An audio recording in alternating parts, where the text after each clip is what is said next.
What I want to do now is to turn to what is perhaps an even more fundamental instance of this process of cultural transmission, namely philosophy. Medieval Europe, as just about everybody knows, owes a great debt to Arab philosophy, not just the philosophy of the ancients transmitted through Arabic translations into the West, but also original works written by Arab Muslims themselves. In a previous lecture, I already have sketched the development of this thing called the kalam, which is Islamic dialectical theology, and I indicated that this drew often in quite a considerable, substantial way on things like Aristotelian logic, for instance, and also some discussions of metaphysical questions, the nature of atoms, causality and so forth, which had precedence in Greek thought and which were found to be useful. However, as well as this thing called the kalam, there existed something a good deal more contentious called the falsafa. Looks like an Arabic word, but doesn't require great ingenuity to see that this is just an Arabization of the Greek word that means philosophy. The Arabs called it falsafa. This is a tradition that grew up side by side with kalam, but the kalam scholars and the people of falsafa regarded each other with a certain amount of disdain. The kalam scholars didn't like the falasifa very much because they seemed to place too much emphasis on the authoritative ancient Greek texts and marginalized the Qur'an and the Hadith.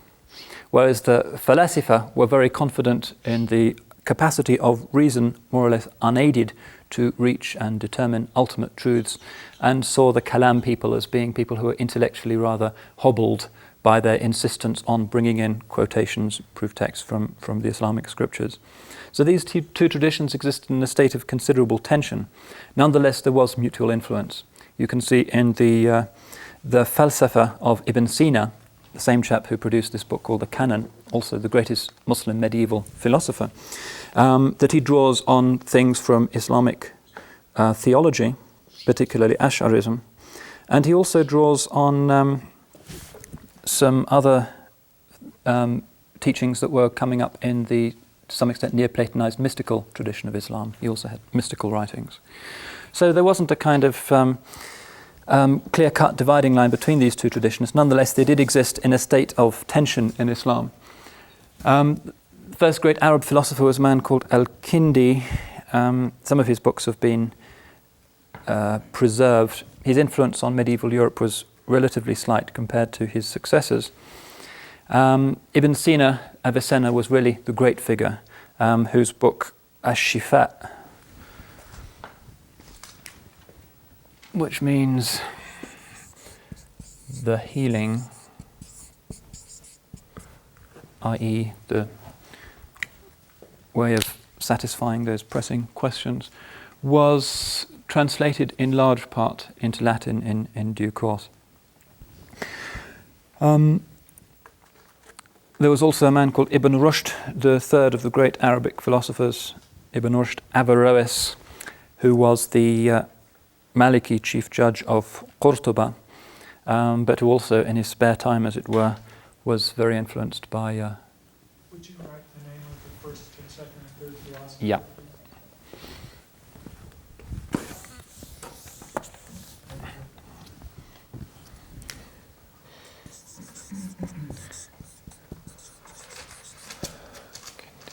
There's also a man who I can include called Al-Farabi, who was quite influential in Europe.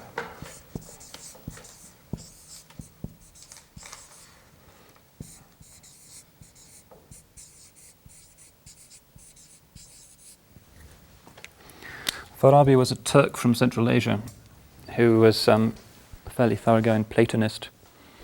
Wrote a book called Al-Madina Al-Fadila, the virtuous city, which is a kind of restatement in broadly Islamic terms of Plato's idea of the virtuous city. Ibn Rushd, as I was saying, Maliki Qadi, chief judge of Cordoba, and a great Aristotle fan. Farabi and Ibn Sina in particular were more interested in Neoplatonic things. Ibn Rushd tried to combine the two, but generally came down on the side of the Aristotelian point of view.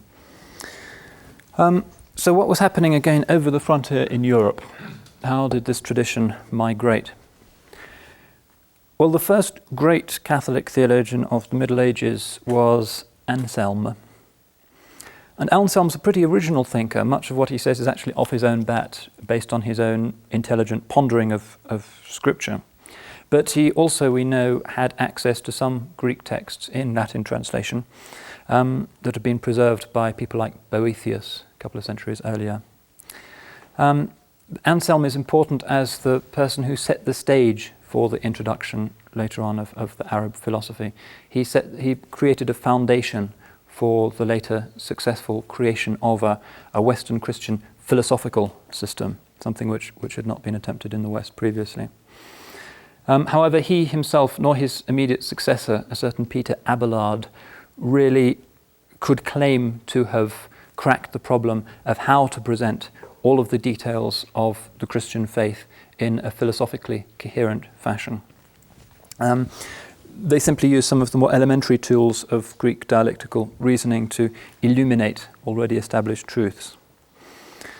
So we find by the beginning of the 12th century there still was no overarching, sophisticated Christian philosophy which could express or defend Christian faith. When the Arab text started to be translated, there was a well-established tradition by this time in the colleges of Europe of dividing all of knowledge which was imparted into 7 different sciences.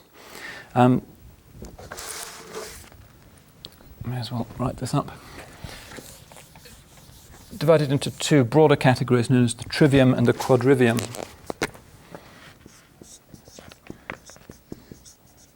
The trivium included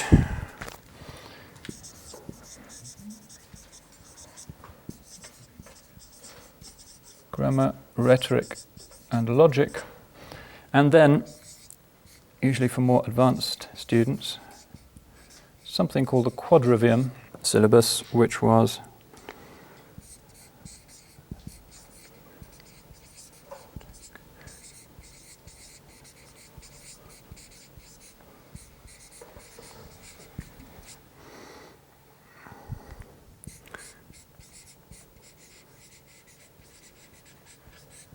this basically was the syllabus in these early medieval schools.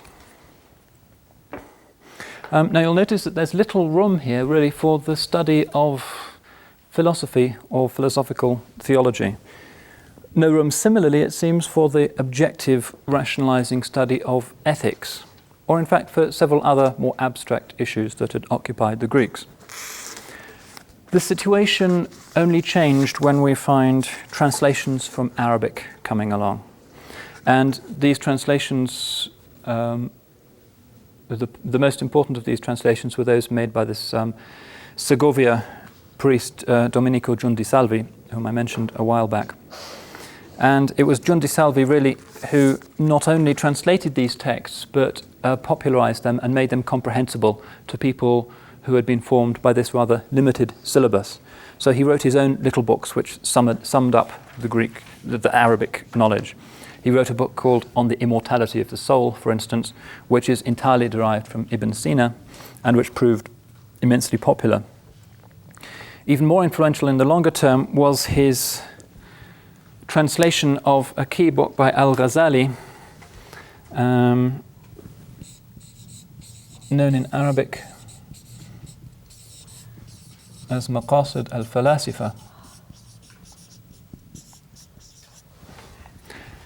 One of the most frequently studied philosophical texts in medieval Europe, less important actually in the Islamic world, and the story of its transmission is a rather strange one, because Ghazali himself was a bitter enemy of the Falasifa. In particular, the philosophy of Ibn Sina, he held to be unduly rationalistic and too indifferent to truths received in revelation.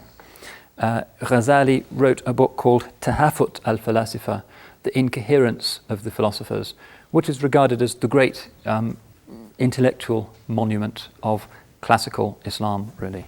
It's certainly one of the most difficult books in the literature. There is an English translation if you're interested in looking at it. And he said, yes, we're very happy to acknowledge aspects of the Greek intellectual heritage in areas which do not directly clash with the truths of the Muslim religion. So we can adopt, for instance, Aristotelian ethics, more or less wholesale. The doctrine of the mean, virtue as being the mean that lies between two extremes, seems to be perfectly acceptable in the Quranic framework. And so he wrote books on essentially Aristotelian ethics, but giving examples from, say, the lives of the Muslim saints to illustrate these principles. So he wasn't a kind of crude, as it were, fundamentalist who said anything that comes from abroad is beyond the pale. He adopted a much more sophisticated approach. His attack on the Greek heritage was really limited to a fairly small number of metaphysical points, which he pointed out were simply incompatible with Muslim belief. And in this book called Tahafut al-Falasifa, I should put it beneath this.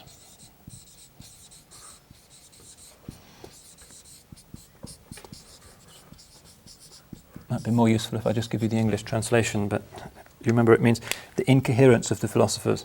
What he does in this book is to recognize that these stubborn philosophical types only accept rational arguments, and that you can quote the Qur'an at them until you're blue in the face, but they're not going to be moved by that.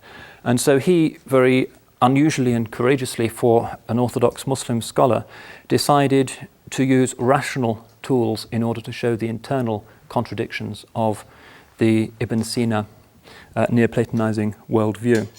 And he gives, the book is in 20 chapters, each of them pointing out a flaw, an internal contradiction in the Ibn Sina worldview.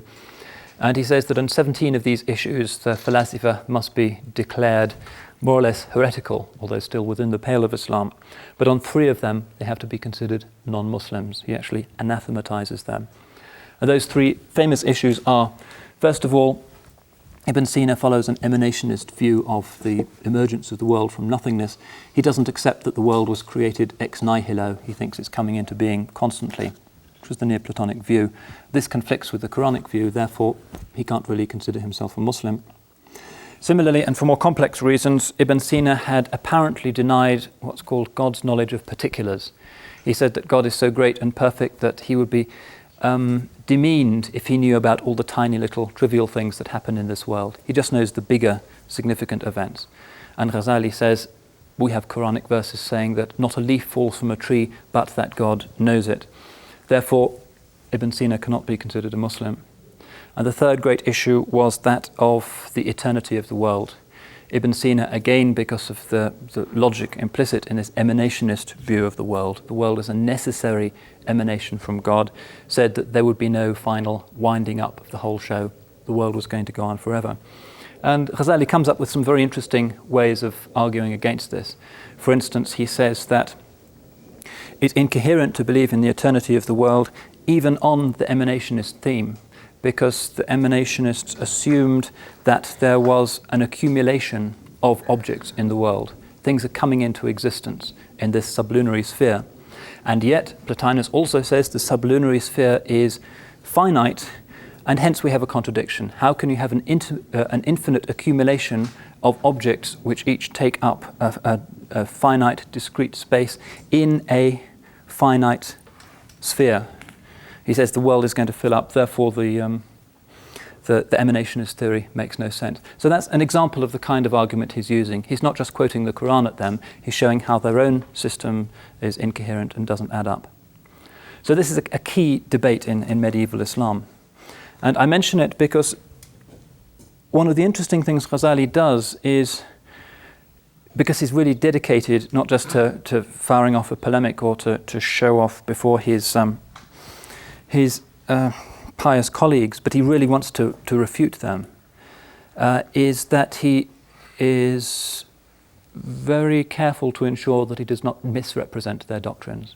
If he does that, they can just say, well, that's not what we're saying anyway. Yeah. I was wondering, does he comment at all on Plato's concept of the cave, Platonism's approach to the created world manifest?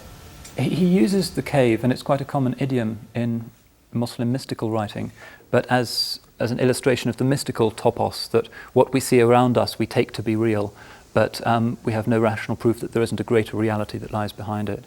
So That's the way he deploys it. accept that conceptual structure as possible. Yeah, Ghazali is a mystic, yeah, and Okay. many of his greatest works are precisely about the transience and the illusory nature of this world. Yeah, but he doesn't put it in this book because it's not relevant to his rather severe metaphysical concerns here. So Ghazali is interested in presenting very fairly the views of his adversaries. And to do this, he sums them up in this book, which is a kind of preface to the Tahafut. And Maqasid al-Falasifa means the intentions of the philosophers. And he sums up their views, particularly the system of Ibn Sina, with very great brilliance. And the philosophers themselves acknowledge that this is a fair summation of their views.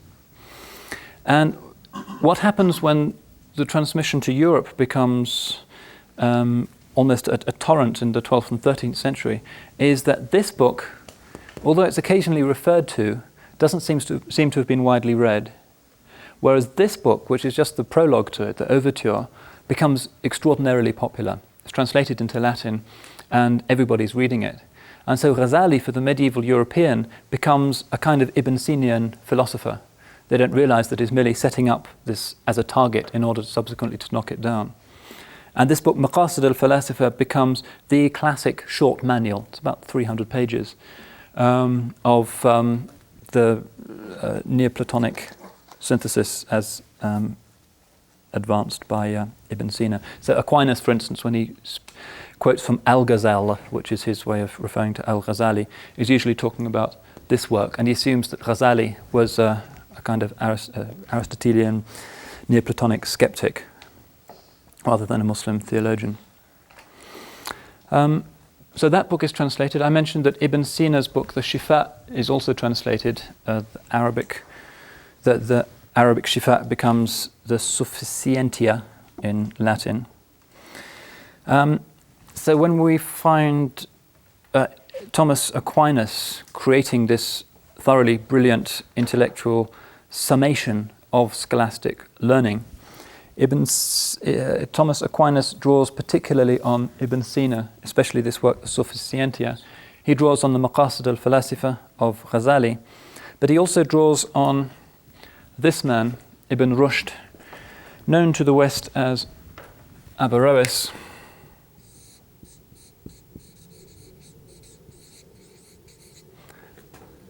Sometimes, to be pretentious, you can put an umlaut on that. You find that in some old texts. Averroes, as I said, is the chap who resurrects Aristotle in a largely Platonizing tradition. And one of the strange things that Averroes did, and I've no idea how he found time to do it because he was a busy court judge and wrote many books, or several books on Islamic law, was that he took the main works on metaphysics of Aristotle, which are themselves very hermetic, difficult pieces of work, and on each of them he writes 3 commentaries. He writes a lesser commentary, which is short, about the same length as the original, a middle commentary, which is a bit more serious, and then a large commentary. And most of these are done pretty rapidly into Latin, in fact, even before Averroes dies in 1198. Averroism is in particular taken up by the Dominicans. The Dominicans have, before the emergence of the Jesuits, they're the great torchbearers of Christian intellectualism. Albertus Magnus died in 1280, was quite deeply influenced by Averroes' commentaries. Aquinas himself, obviously also a Dominican. So we find in Aquinas what is in essence a synthetic theology that very intelligently fuses Plato and Aristotle, largely mediated via the Arabs, also the Islamic philosophical tradition, Ghazali and some other figures, and biblical data, in order to form this great coherent Christian system whose influence really continues even in the present day. In the first decades of the present century, there was a great revival of Thomist philosophy. Thomism is the philosophical system associated with St. Thomas. So a lot of 20th century Catholic thinkers like Étienne Gilson and Jacques Maritain have attempted to show the abiding relevance and interest of St. Thomas's ideas.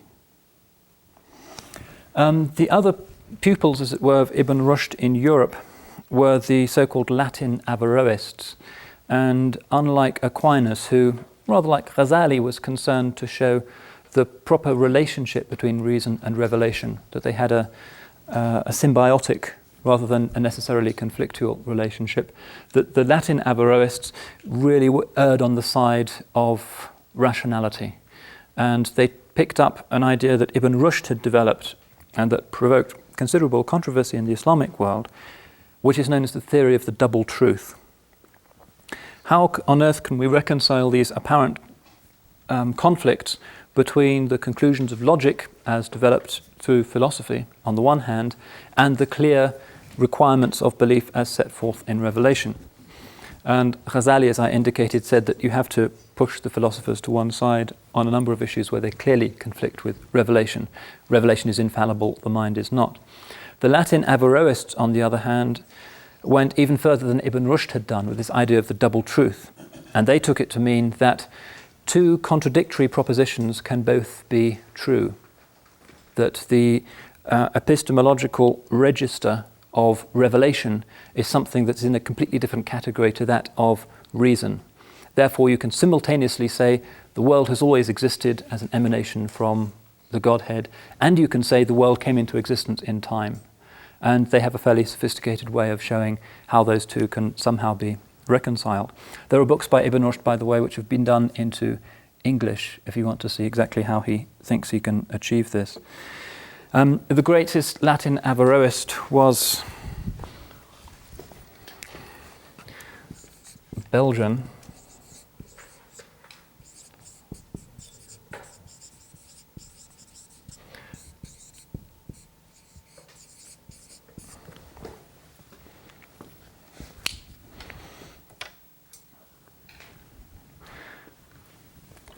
See, it's not true that Agatha Christie's Detective Poirot was the only famous Belgian there's been in history. Apologies to Abdul Raouf for that one. He was a Belgian scholar who was the great Averroist, and actually Sigo of Brabant and also the Italian school, the Padua Averroists, got into very hot water with the church, as you can imagine, and the school eventually died away. Side by side with this, you find translations of text on logic. Bits of Aristotle's Organon, it seems, had already been known, perhaps through the medium of Byzantine scholars. So bits of it were done directly from the Greek, but the majority of Aristotle's work on logic was made available in its complete form for the first time only with the Arabic translations. And it's worth remarking, by the way, and probably I should have done this somewhat earlier, that Arabic showed itself to be a very supple linguistic vehicle for the conveyance of these ideas. It started off as the language of an extremely non-intellectual people, primitive tribesmen wandering in the desert, etc. But within 150 or 200 years, we find these great translations appearing in the Arabic language, and the language actually holds up very well. If you look at Hunayn bin Ishaq's version of Aristotle's Nicomachean Ethics, it's actually quite brilliant. It's regarded as a translation no less accurate than are the modern English translations of the Nicomachean Ethics. This again was one thing that made this cultural efflorescence possible, the extraordinary flexibility and suppleness of the Arabic language. I said I wanted to leave time for questions.